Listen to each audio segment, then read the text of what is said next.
Hello, I am Nate Bauer. He is Sean Fitz. This is the BWI Illustrated Daily Edition. We are talking Penn State Northwestern this weekend. We're going to talk about a number of different things that have happened this week.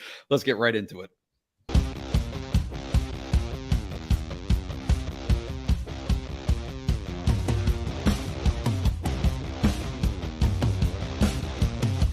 Fitz. What's up, buddy? We don't have time for catchy intros. But it's crockpot season. I figured you would spend a good 5 minutes at the beginning of this episode talking about what you got in the crockpot. I did make a pot roast on Monday, and it was a delight. So thank you so much for your interest. I appreciate that. How are you doing today? I'm doing well. It's an interesting week because it got cool at the end of last week. We've got some potential rain in the forecast for Penn State Northwestern on Saturday. So that's bringing down our vibe a little bit. But yeah, I think we're doing okay. Covering the team throughout the week. I think it's Stop acting like the weather is the elephant in the room, because it's not. There is an elephant in the room, and we have to address it. Sean, should I talk about it? I'll talk about it. I thought that was the setup. Yeah, that was the setup. Okay, so precisely what you told me you were going to do before the episode went on the air. Yeah. So for those who have not been following along and diving deep into the depths of message board world, only $1 to join at BWI Illustrated, the Lions Den. It's where it's at. So there has been some speculation rampant this week that Penn State quarterback, 6th year, Sean Clifford, might not be available or might not be used, coach's decision, on Saturday for Northwestern. And this is all based on an Instagram post from Dennis-Sutton on, I believe it was Monday, in which he had a caption over a picture of Allar saying QB1. I want to make sure that I quote this directly, or correctly, I should say.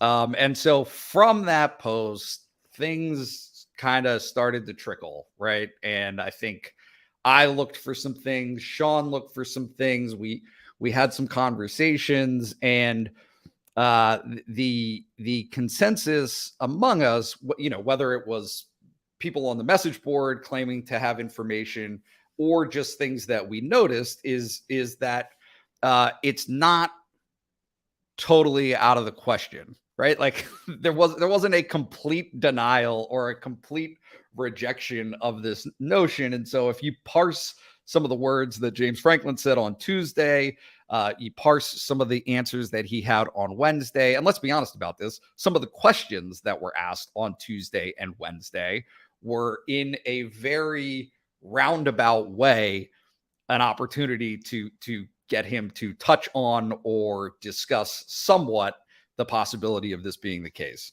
So that being said, hopefully I explained that appropriately and correctly. Sean, what's your take? Where do you think this is in terms of Drew Allar potentially being the starting quarterback for Penn State on Saturday? Well, it's also important to notice we went to practice on Wednesday night. Sean Clifford leading the team through drills, seemed to be moving around fine. There's been talk, is his knee bothering him again? Sean Clifford's taken a beating over the last couple of years. I don't think it's any surprise there. Yeah. And it's just, the conspiracy theorist and you thinks there's a bye week next week. So, either if you do get him into the game, get him in and out and see what you've got, because you want to play Drew Allar. I mean, there's no secret about that. James Franklin's been up front that he wants to get him in the game more. The situation hasn't quite, presented him with that chance yet. And it didn't again last week against Central Michigan, when I thought we'd see him in the first half, like we thought we'd see in the Ohio game. It's weird though, because as you mentioned, they had a chance to squash this. They were aware going into the press conference that this was going to be asked. And it was just a really interesting set of, I'll go back to vibes from the program this week, because it's, I don't think you can look at that and say, well, it doesn't make a little bit of sense, So yeah. It's just a really weird situation, because you have the ability to say that your 6th-year quarterback is a starter and nobody thinks anything or anybody thinks anything of it. Yeah. But when you've got the 5-star freshman in the wings who's played well when he's been in there, obviously as we've documented, has a long way to go. I mean, he's a really, really good quarterback prospect, but he's going to need time. He's going to need reps, but these reps might be available. Northwestern's coming into town, coming off of two straight losses to two straight losses to what we would consider inferior competition in Southern Illinois and Miami, Ohio last week. So you think, kind of like we've thought going into Ohio, going into Central Michigan, this would be the opportunity to get him out there. And let's talk about the other elephant in the room that Drew Allar came in as a 5-star prospect. A lot of those guys play right away. This is a new era in college football. So this is something you want to keep your guys happy. It's easier to keep Nick Singleton happy, rotating him through his backs. With a quarterback, you've got one ball. You can't do that. So I think it's just a very interesting scenario. And I found it very odd, James Franklin on the record on Tuesday, not just completely stopping that. People that I've talked to, just, it's a lot of, I won't say misdirection, but it's a lot more, people have been a lot more upfront. So we're quizzical in nature here on the Blue White Illustrated podcast. You and I, curious, a couple of cats cutting it up. It's just one of those things that's just, it seems to be there, but he's not going to come out. And part of me, college coaches, paranoid as all hell. Like this is what they do. They are paranoid about everybody finding out and getting a potential advantage. Does that help Sean Clifford's case to play this week? I mean, there's just so many questions out there. Right. I'm glad we're talking it out because it's us running around in circles all week, and it's not reportable stuff. It's not reportable information. Nothing we're going to put out there saying one guy's starting or the other, because it's not that concrete. And I think it's a really interesting way to look at this entire week. Yeah, it's certainly, it has been a dance of sorts, right? Like there's no real denial, but also there's plenty of evidence to suggest that that this is maybe a seed that has been planted elsewhere that has grown into more of a story than it actually is. But again, I mean, I'm sitting here on Thursday, and I think you are as well, saying to yourself, hey, if Drew comes out and is the first quarterback, only quarterback, top quarterback on Saturday, nobody will be surprised. I will not be surprised. You will not be surprised.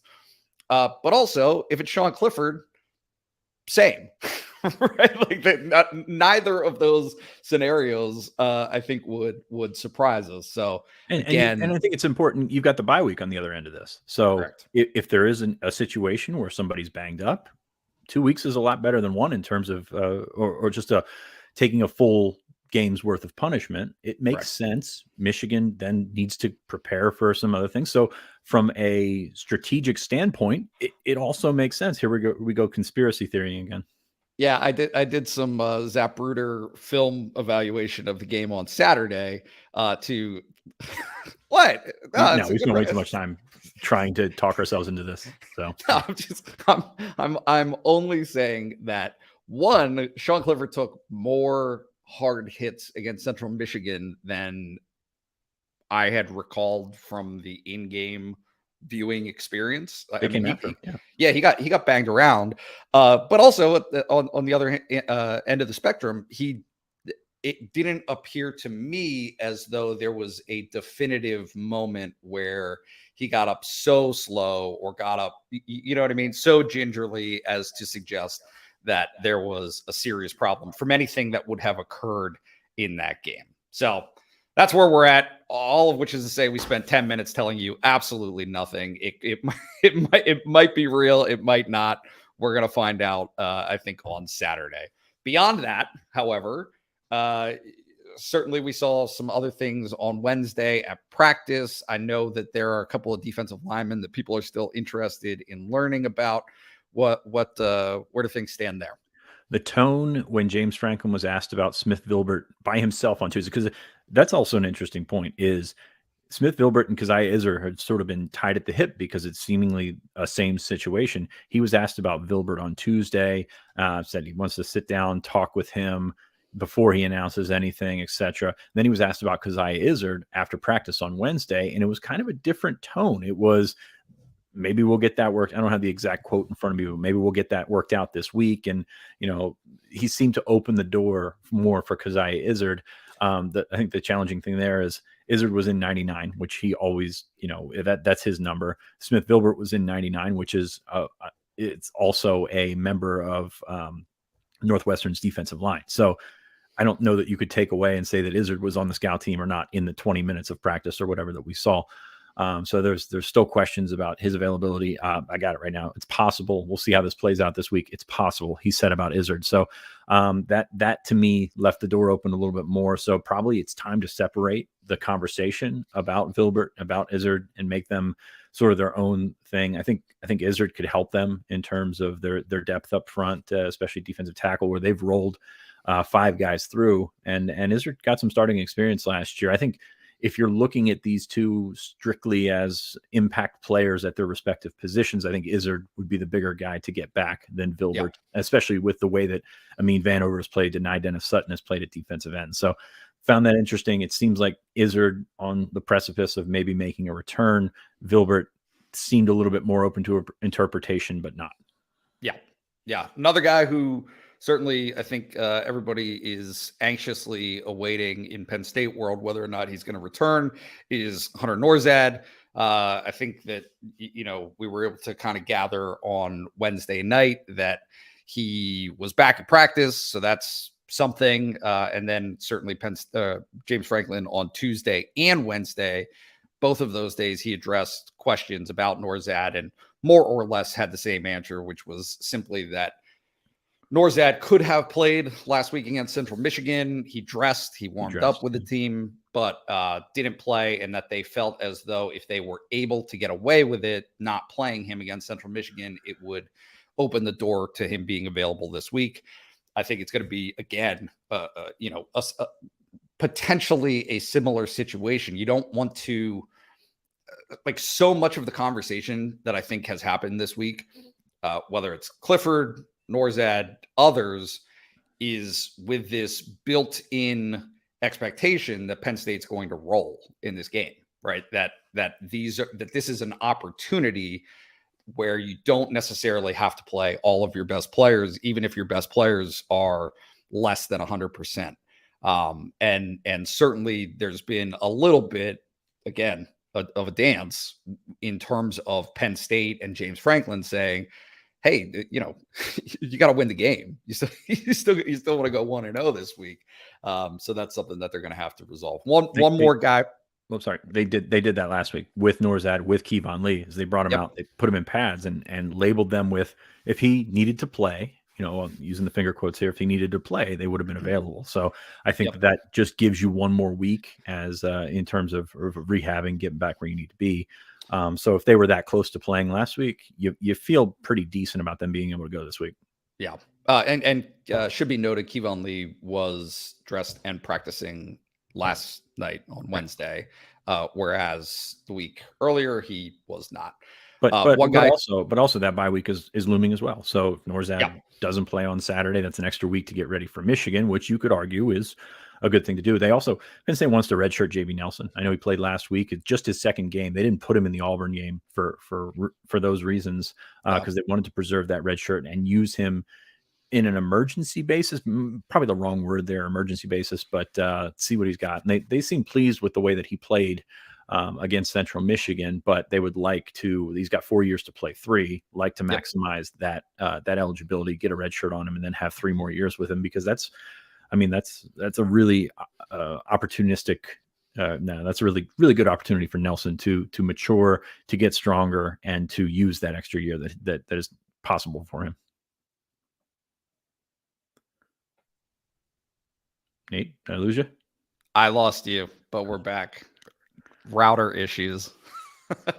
We just got a new router this week. It should be taken care of. One more guy that we need to mention, Tyler Warren was not at practice we saw 20 minutes of practice, but something to keep in mind and to note. Central Michigan, just let's touch on this real quick. Where do you think this team is? Where do you think Penn State is coming out of last week going into this game? I think it was a good experience for them. I mean, you obviously want to put up 60 and roll them, especially if you get out of the gate 14-0 in the early goings. But I think it's a good experience to get smacked in the mouth like they did.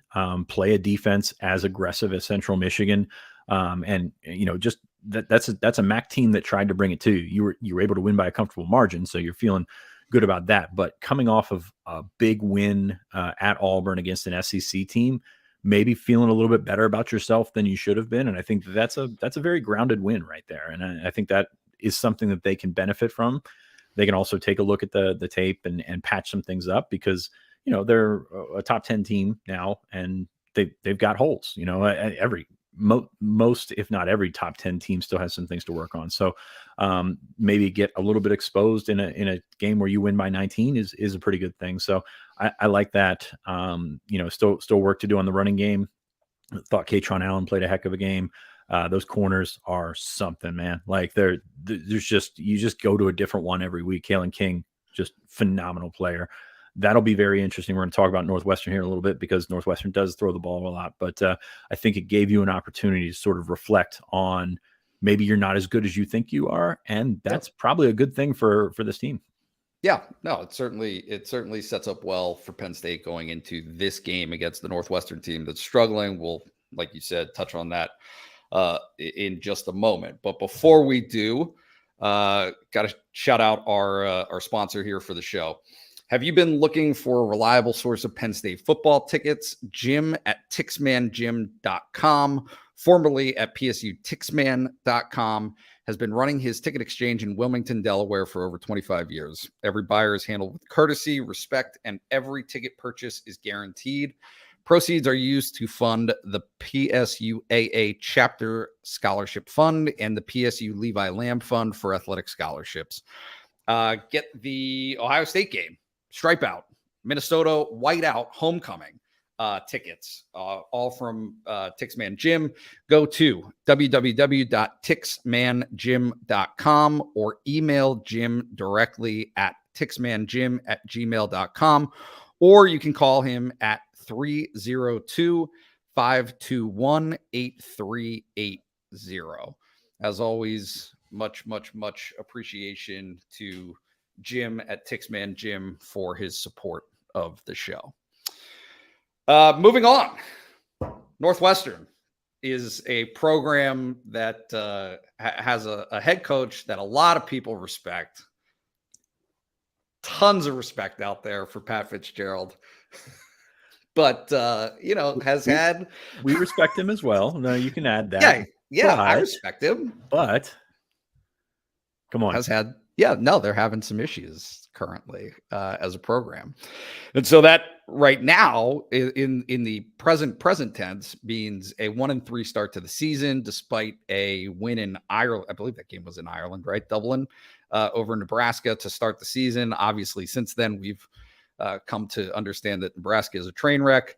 And then following that win, they lost. Hindenburg. Since that game, Northwestern has lost 31-23 to Duke at home, 31-24 to Southern Illinois at home, and then most recently last week in a game that they lost at the very end, lost to Miami of Ohio, also at home. So 3 straight losses in a row at home for Northwestern, 17-14. So what do you make of this Northwestern team and where they're at right now?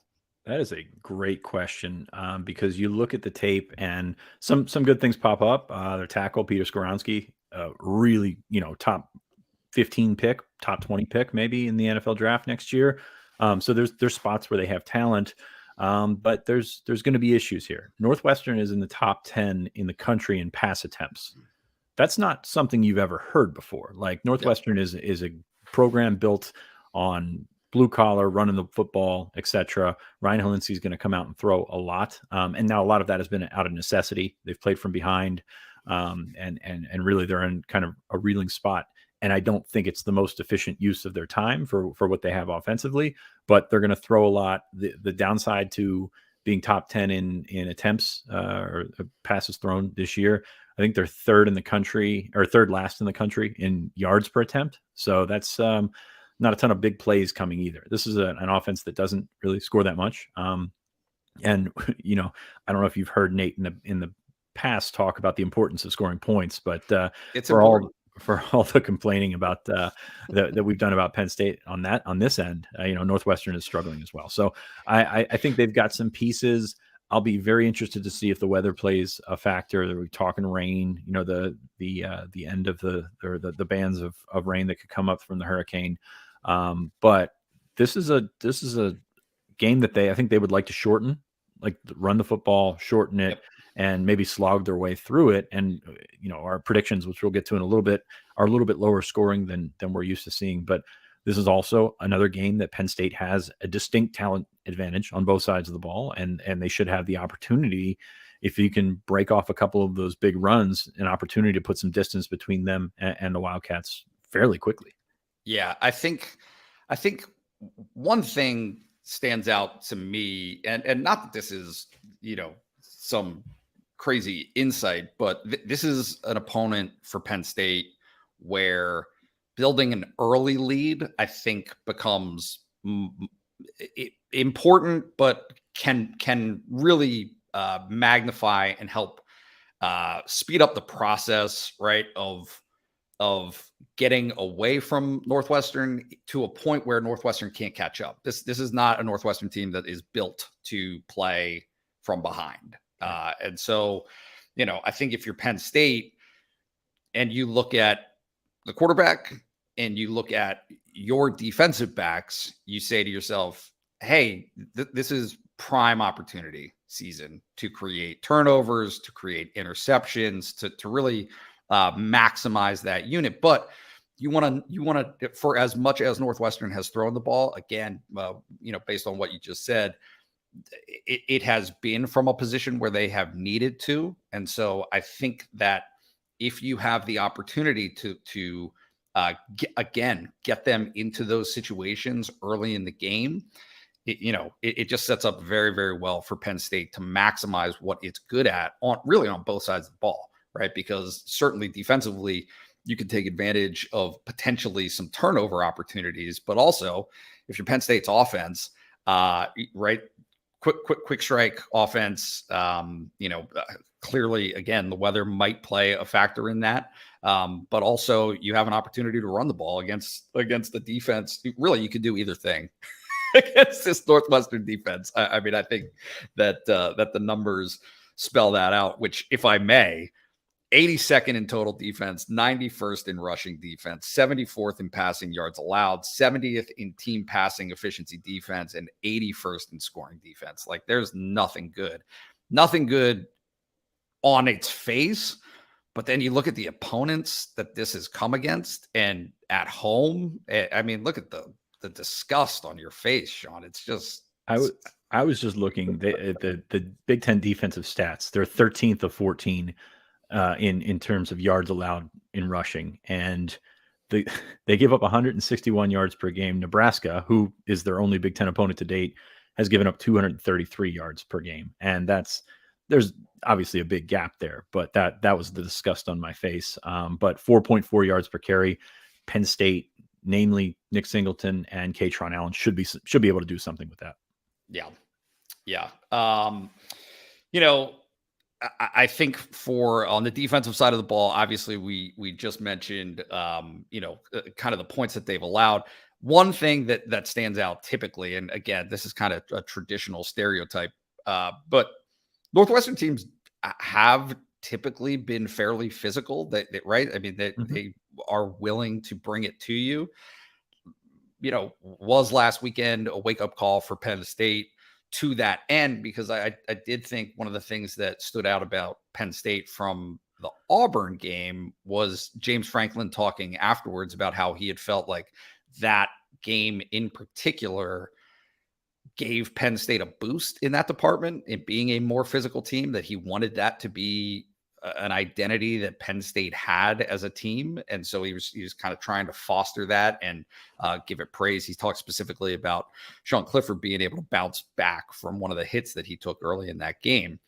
I don't know that we could say that happened last week, right, for Penn State in terms of its physicality. Where do you where do you kind of see this one in terms of what Penn State will have to do in terms of a physicality department based on certainly the matchups itself, but also maybe how the weather might come into play a little bit. Yeah, I mean, I think going back to what I just said, they're going to have to run the football. You look at Northwestern, who has the tape that Central Michigan put out in front of you, attack with numbers, and that's something that Penn State's got to take advantage of. So while we talk about running the football, it's about catching them in the right looks and then maybe slipping it down the seam, getting it over top. They don't have the extra tackler in the secondary, maybe breaking something along like that. So that's can turn that into an extension of your run game. Be interesting to see if they get Keandre Lambert-Smith the ball a little bit more to maybe shake one of those, and he's had success with it in the past. So you just look at Northwestern, nothing's overly scary. You look at the efficiency ratings in the Big Ten, 11th in offense, 11th in defense. So consistent, but not good. So it's an opportunity for Penn State, and we said it in a couple of games this season. And we have the habit of maybe comparing Northwestern right now, given the slide that they're on, the way that they've played, more to one of the MAC teams than one of the Big Ten teams or the SEC team that Penn State has played. So I think that'll, not that any of that matters, but Penn State should be able to out athlete them and really make some things work. That's great. But you also have to out execute them. And that's really where Penn State's holes have been is the lack of execution, a lack of, knowing which hat to get on when you're pulling and just little things like that. And those are the things you need to clean up before October, because everybody knows what's waiting on the other side of that bye weekend. So this is, and you don't want to call it a tune-up because it's not a tune-up. It's a Big Ten game. You've got an opportunity to improve your record in the Big Ten. And that's what matters here. Nail down those things. I hesitate to say get more physical, because I don't know that that's like a thing. Like, we can say they got to be nastier, they got to be tougher. It's not really a thing. You don't go out there and coach it, and you don't grit your teeth harder and block harder and all that kind of stuff. You do. It's about staying on top of what you need to do and executing. And that's really where Penn State, they fell behind. They didn't fall behind in the game, but went from 14-0 to 14-14, and just kind of went into neutral. And that's the thing that you've got to avoid. And that then you get sloppy in execution, and that trickles down to, the extra first down that you could have had and field position, so there's so many things that come from it. It's just, you got to stay sharp and execute. And if you do that, you should win this football game. Yeah. And certainly, look, like, cliche as it may be, last week for Penn State probably plays nicely into that. Right, is that if there was a time for a wake-up call going into a game like this, that again, I mean, at just about every matchup, Penn State should have an advantage and should be able to dispatch with this team fairly efficiently, I think is the way to put it, while respecting certainly what Northwestern brings to the table. We got some picks. Fitz, where you at? I'm at 35-10, and last week I predicted, I think, 52 points, and that did not happen. So I'm back on the conservative side of things. Very interesting stat I looked up on Winsipedia. Penn State won 49-0 against Northwestern in 2002, which also happened to be my freshman year in college. I think that might have been yours as well. And since then, they've won 7 times, 7 out of 10, and they've scored in the 30s every time they've won. And you think some of those Northwestern teams, not very good. Some of them actually pretty quality teams, but nothing in the 40s, nothing in the 20s. You win this game, it would be in the 30s. And it's just doesn't mean a thing as a stat. It's just a coincidence, but I think it's just the type of game that these programs play. And then you introduce the weather into it. You talk about Northwestern wanting to shorten the game and really slog is a word that we're going to use probably a couple times this weekend. I think that's the way I see it playing out. Yep. And shout out to T Frank, who texted me, I don't know, Monday or Tuesday of this week, and just said, hey, this is going to be a quick one, right? Because that's going to be the approach. Like, Northwestern, it behooves Northwestern to shorten this game as much as possible. And so just based on possessions alone, I think you're probably going to see lower scoring than you would otherwise. Tack on, a hurricane to it. And, that might be where those numbers play out. I've got 38-10, so I'm a little bolder in my pick, but you also added a Jake Penninger field goal in there. We'll see what happens. That's a big. I mean, that is something that you've got to clean up, and you've got to clean it up fast. And that's not just the field goal kicking; it's the place kicking. James Franklin talked about that a couple times this week. Now they're not happy with that. So on one hand, you're doing great on the punting side of special teams. On the other hand, you've got a ton to clean up in the kicking game because it's going to be very, very important next month. Yeah, you can't. When I look at that topic, and I'll be very brief about this, I see the misses, right? But I also see the blocks and how easy those have come. And so you cannot simply put it on Jake Pinniger. Yeah. Right. I mean, it is a totality thing. Somebody in the YouTube comments said that I was making excuses for Jake Pinniger. It's not that at all. Jake Pinniger obviously was not on Pinniger. That was in the blocking. I mean, dude came untouched up the middle. Like, of course he's going to block that kick. Correct. And so just as a whole, Stacey Collins is actually talking today. I'll be interested to hear what he has to say about that. And how that has gone so far this season. But yeah, you should plug your Instagram reel for Stacey Collins too, because that was great. Yeah, the Blue White Illustrated Instagram. If you haven't followed it, you should start following it. Fitz, I think that's it for us. $1 for your subscription for the first year at Blue White Illustrated. Always remind people for that. If you're watching this video live, I should have mentioned it 30 minutes ago, but please don't hesitate to donate to the channel. We always appreciate your support. Like it, subscribe to it, set alerts. If there's anything that you can do to support us, we always appreciate it. So thank you, Fitz, for your time. Hope everybody has a good time at the game on Saturday, and we will be back with you on Saturday afternoon with our recap.